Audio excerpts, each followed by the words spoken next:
আমার হায়াতের কসম, আমার ইমানের কসম, ওই আল্লাহর কসম করে বলছি যে আল্লাহর হাতে আমার জীবন। বর্তমান ফিলিস্তিনের যুদ্ধ শেষ হবে, ইমাম মাহদী এসে যাবে।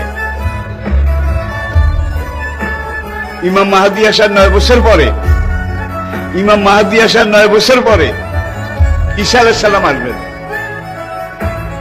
আর ইমাম মাহদী আসার পরে 9 বছর, এটার মধ্যে দাজ্জাল তার আবির্ভাব ঘটবে। এমন সময় আমি আপনাদের সাথে কথা বলছি, হাদিসের ভাষ্য অনুযায়ী মনে করেন দাজ্জাল আপনার বাড়ির দরজায় এসে দাঁড়িয়েছে। এমন সময় আমি আপনাদের সামনে কথাগুলো বলছি, যেই সময় মনে করেন ইমাম মাহদী আপনার ঘরের সামনে এসে দুয়ারের কড়া নাড়তেছে। কত কাছে আল্লাহর নবী ইমাম মাহদী সম্পর্কে, দাজ্জাল সম্পর্কে 70টা ভবিষ্যৎবাণী করেছেন। কয়টা? তার মধ্যে 66টা হয়ে গেছে, বাকি আছে কয়টা?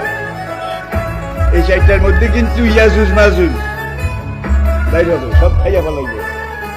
এবারে দাব্বাতুল আরদ কোরআনে আছে, দাব্বাতুল আরদ মক্কা এবং তায়েফের মাঝখানে জমিন ভেদ করে একটা জন্তু উঠবে।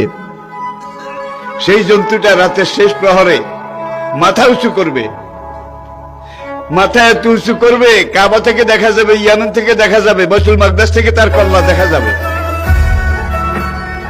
সে কল্লা উঁচু করে বলবে, হায় দুনিয়ার মানুষ, সে মুসলমান জাতি, দুর্ভাগ্য তোমাদের, আজকে রাতে আল্লাহ তওবার দরজা বন্ধ করে দিয়েছে। তওবার দরজা যদি বন্ধ করে দেয় আল্লাহ, তাইলে আপনি নিজেরা 100 বার জবাই করলে বোধহয় মাপ পাবেন। আর কোনো কিছু আছে রইছে? নাই।